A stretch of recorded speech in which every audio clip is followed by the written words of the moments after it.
دعا کرنے سے پہلے یہ کلمات پڑھ لیں۔ جب بھی دعا کریں دوستوں تو یہ کلمات پہلے پڑھ لیا کیجئے۔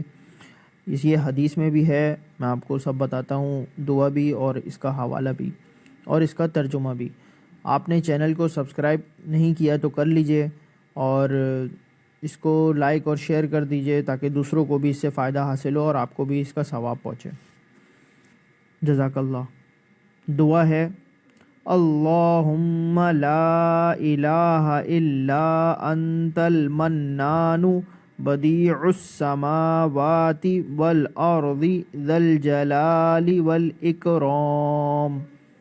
ترجمہ ہے: اے اللہ تیرے علاوہ کوئی معبود نہیں، تو بہت ہی احسان کرنے والا، آسمان اور زمین کو پیدا کرنے والا ہے، اے جل جلال و اکرام والے۔ حوالہ ہے جامع ترمذی، حدیث نمبر 3544۔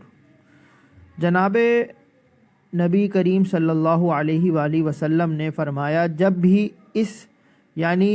ان کلمات کے ذریعے دعا کی جائے گی اللہ اسے قبول کر لے گا، اور جب بھی اس کے ذریعے کوئی چیز مانگی جائے گی اللہ اسے عطا فرما دے گا۔ سبحان اللہ۔